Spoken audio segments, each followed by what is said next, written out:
Welcome to the Global Hydrogen interview series, where we slice through the buzz of a market that some are saying is the new oil of the 21st century. We're going to have a chat and see where the truth in that statement may lie. My name is 𝗗𝗃 mě, and I am the Director of the Energy Transition Dialogue at Gulf Intelligence. And I am very glad to have 𝗗𝗃 with me today. He is the expert of power system operations and security at 𝗂𝗟 Grid International, and he is calling with us from Berlin.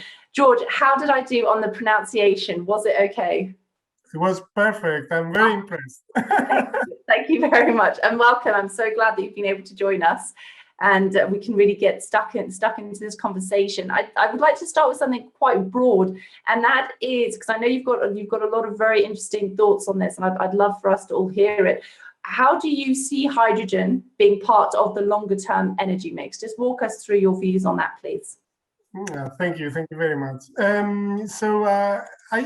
I would say, first of all, I'm really glad to be here and to talk to you. And I would say that it's really important to understand actually not whether hydrogen will be part, or molecules generally will be part of our future, but for me the key question is when. And I think starting on the role of hydrogen in climate neutrality, I think we should really understand what happens with renewables in the system.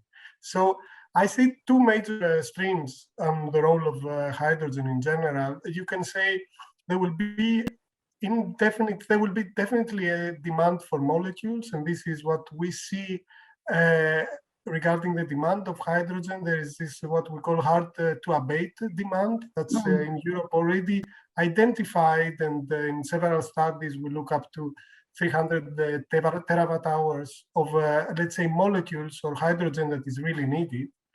But what it is interesting, it's also to look at what will happen when we want to shift towards a system that is dominated by renewables. And when I talk about renewables, for me, it's talking about variable renewables like wind and solar.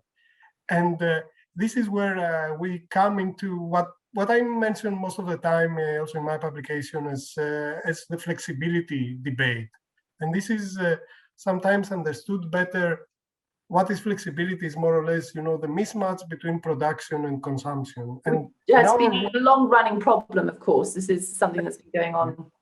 Exactly. So when we talk about electrons, this is, I would say, it's the curse of non-storability of electrons. And this is actually why our world and how we organize our electricity systems is to manage this. And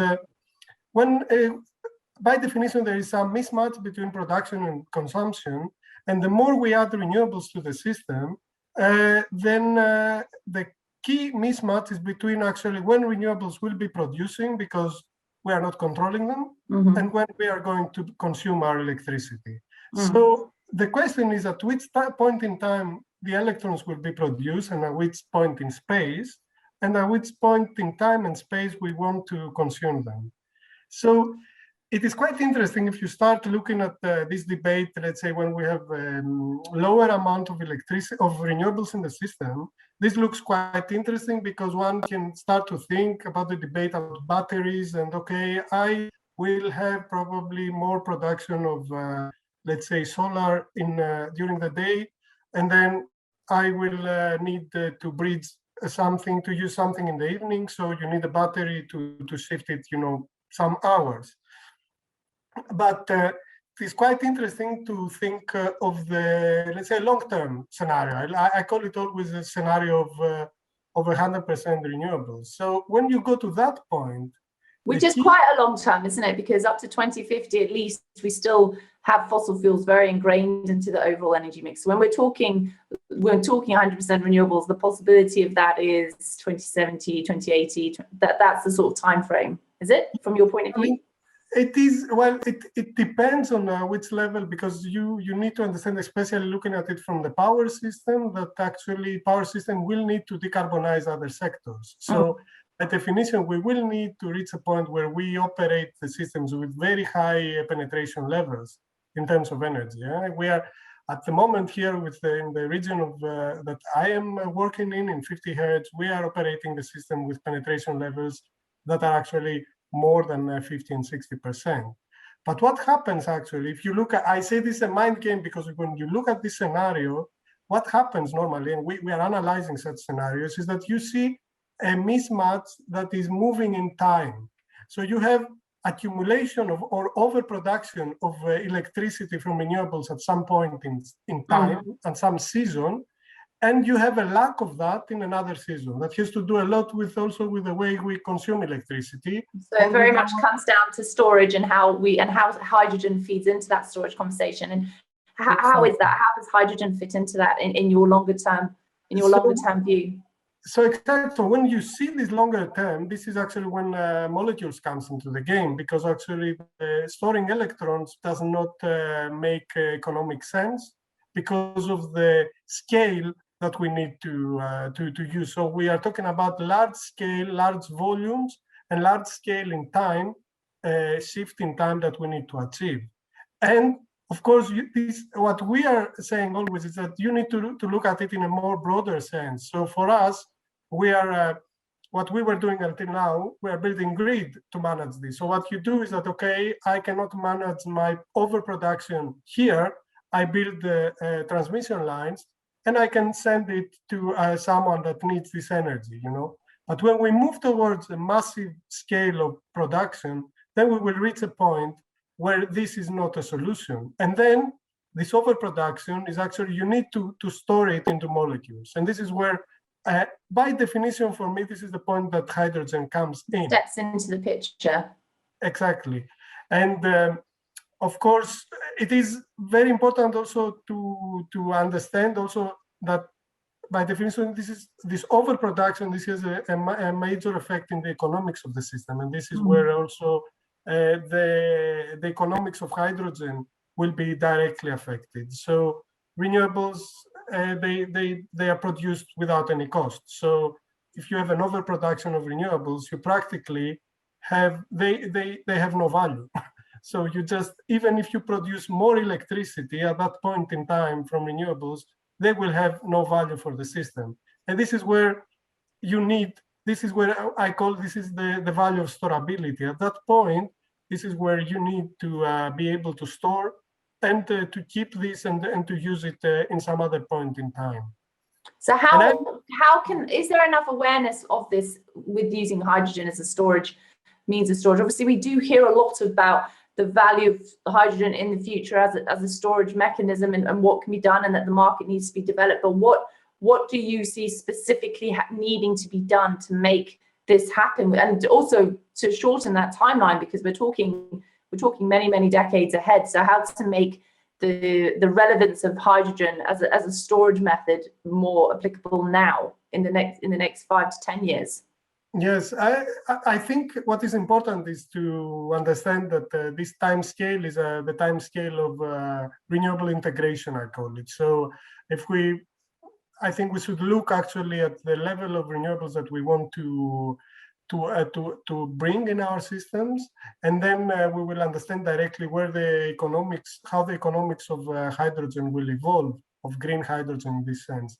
But what is I think very important is that we need to make sure that hydrogen or other molecules, I mean, this is going to be a technological battle, I think, there on what would be the best option to create, let's say, some chemical storage solution. By definition, this is going to be something that will come. And what is a technological battle on how best to create storage solutions using hydrogen. Exactly, and also against other solutions. I mean, we are, at the moment, batteries are also into. It's one major options for storage. But if someone sees, for me, there are two different. They have two different uses. So batteries will be a part of our system for more, let's say, short term, and let's say hydrogen will be, or other molecules will be for a more long-term solution. And these two things, where will be, let's say, the tipping point between them, it will be decided by the evolution of the technology. By the economics associated Exactly. with that. Exactly. You just touched on evolution then. I want to touch on the EU hydrogen strategy, because if we're talking about the evolution of this market, then the EU is arguably the world's most advanced with this in terms of putting pen to paper and having clear targets. So at the moment, they're aiming to install 6 gigawatts of renewable green hydrogen electrolyzers by 2024. It's just 3 years away. It's very, very soon, and 40 gigawatts by 2030. And Europe could devote 40,000 kilometers, which is the same as going around the circumference of the Earth, which is incredible, really, of natural gas pipelines to hydrogen by 2040 once production and imports of the alternative fuel takeoffs, be they shipped or, from elsewhere. And we're already seeing these connections building up between Saudi Arabia and Germany, for example, when it comes to this import-export market. So looking at that bigger picture in terms of the goals that have been set, in terms of the vast amount of retrofitting and updating that needs to be done to potentially 40,000 kilometers worth of natural gas pipelines, just thinking about that figure, about how vast that is as well. And then, of course, the relationships and partnerships need to happen and so on in order to help create that market ecosystem. Against that backdrop, how important do you think it is that Europe has strong interconnection to help achieve that affordable carbon-free power supply and the hydrogen market? What do you think needs to be done? Do you think all the boxes have been ticked, or are we still missing a few? I think definitely there is a lot of pieces in the puzzle that are missing, and I think it is a good statement. I think we start with a strong statement by saying that there are some clear targets, because targets are needed in order to be able to help the evolution of the technology. Yes. So I see that there is, as I said, the economics will be more visible in the future, where we will have implemented much more renewables in our system. But that point is still not here. And what we need is to create, I would say, some investment solution, some investment security in order to start bridging this gap. So, do you mean subsidies? It can be subsidies, yes. It can be also statements. I think that the statements of the European Union regarding the fact and the goals and the hydrogen strategy, it's already quite an important push. And then I think definitely I don't see that the economics of hydrogen are now so strong in order to be directly, let's say, deployed into the scale that we are talking about. So I think when do you see that scale that's being discussed? When do you see that being economically viable? Because we're hearing about green hydrogen, for example, being competitive with other types of hydrogen and perhaps even fossil fuels by 2030, 2028 to 2032. That seems to be the range at the moment that it's ping-ponging between. Do you think that's viable? Could it be sooner, perhaps? I think we will, as I said, it will depend on how much will be the cost of producing hydrogen. So if we have what I mentioned also before, if we reach a point where our, let's say, deployment of renewables is high, so high that we will start to see effects, then hydrogen will come very sooner than what we think. You understand? So no, I understand, but surely people need to have, there needs to be some goalposts, because at the moment there's a lot of wait and see. And what we hear from a lot of investors is that we know all the theories, we've read all the forecasts, and we can see the targets that have been put out there, but we need to have, when somebody says that it's going to be cost competitive by 2030, it's extremely reassuring for them when they're also at the same time being asked to invest in potentially expensive pilot projects to reduce transport costs for hydrogen, for example. And it gives them those goalposts, something to at least have an approximate idea on. So when these figures about cost competitiveness being discussed for 2028 and 2030, you say that it's simply just too early to be putting those numbers out there. We need to wait and have a better idea of how the renewables are rolling out. I think that looking at the storage renewables, in 20 years, the whole world was changing. So my expectation is that it may be faster with hydrogen. So, and what we need is now is to start with a very clear goal in order to boost the technology and make sure that the costs and the efficiency of the technology starts to improve. And this will change the whole economics. That's why, in my view, there's definitely a need for incentives and some schemes in order to support this technology pool, and also to help industry also to start using more and more hydrogen into the current processes. And what about, for example, the EU is created a clean hydrogen partnership, an innovation fund of up to $36 billion, which is quite sizable by any measure. And part of the goal is to take EU-wide production of green hydrogen past that 1 million ton mark every single year. Firstly, do you think that that's a viable goal? And secondly, what do you see being the potential challenges in achieving this production target? I think that it's a good instrument. We really need such instruments in order to boosting the technology. We are at the moment. As you've mentioned. Yeah. So I think that this is a good start to create this investment security that is needed, and I think the industry needs to find the low-hanging fruits and to start moving. But again, I find it a good way if we have such a target in order to move towards the goal. So it is definitely clear that that's a good strategy.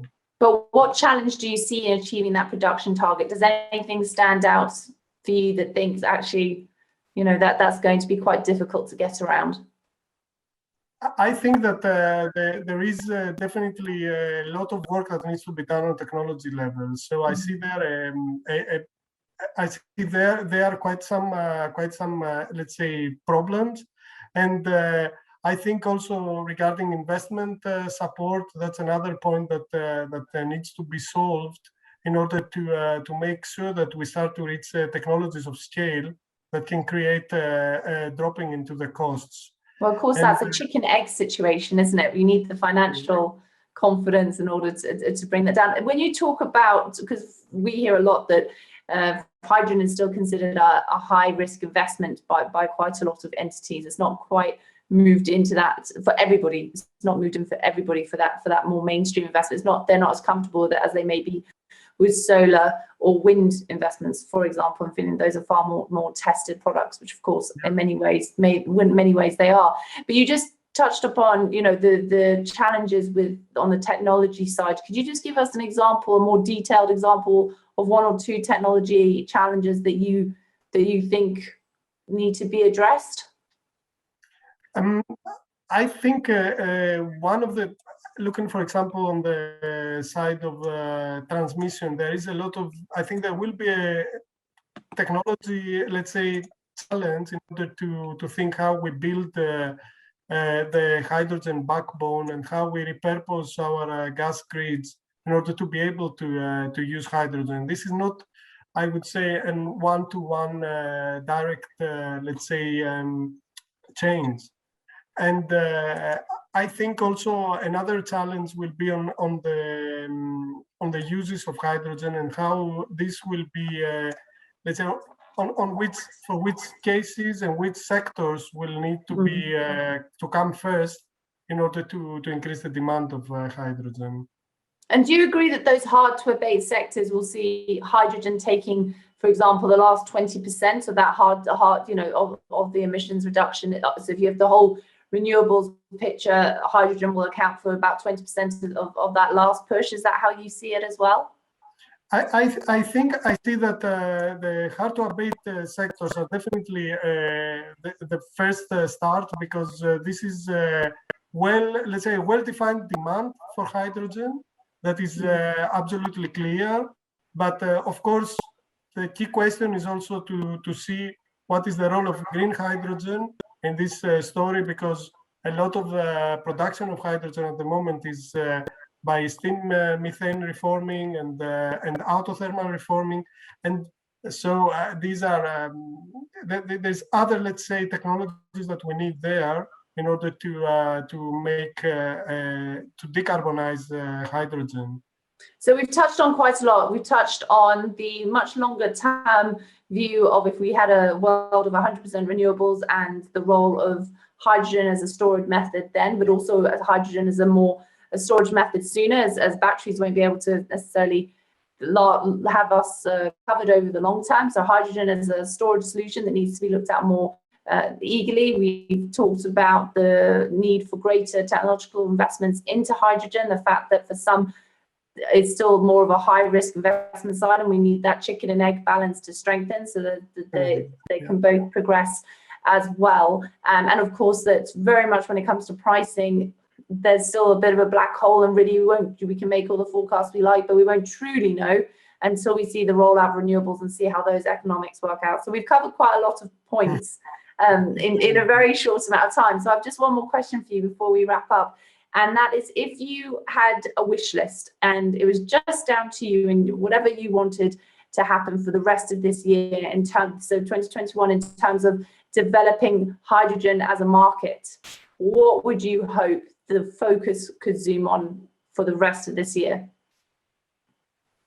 That's a good question. I think it's a hard one as well, I apologize. Most of the times, I think that if I start from the beginning of what I discussed, I think what we need is that we take seriously our goals for decarbonization. At the point where we take our goals seriously, then I think hydrogen will find its role into our future system. And when this comes, then I think this is the investment and the investment security that we are needed, or the security that the investors need in order to push more into this technology. So we're talking about market acceptance then, really. That would be your wish list, that this year there's broad market acceptance that hydrogen is an inevitable and exactly. It's the same with what for me it's a similar story what happened with renewables when 20 years back, when we were talking about reaching these penetration levels in our systems, everybody was saying, come on, that's impossible, because nobody would ever use these technologies for large scale production. And I have a feeling it's like a deja vu. I'm just reliving the same debate. So we did it one time. It's just we need to just really believe in it and start moving. And because the price of renewables is so much more competitive now, that should make it easier for hydrogen. You know, it should be greasing those wheels, and we shouldn't have to wait that 20 years anyway. Exactly. That's exactly the point. That's why I say, for me, it's really important to see the when rather than the if. So I'm definitely, but we really need to believe that there's no if, that the hydrogen and molecules will come in this sense, and then I think then the technology can start to move. And the flows of funds will start, so capital will start to move as well. George, thank you very, very much for joining us today. It's been great. We've zoomed about 50, 60 years into the future and come straight back as well to see what can be done. Thank you very much, and we hope you'll join us again soon. Yes, thank you. Thank you, Michelle. It was really nice. Thank you.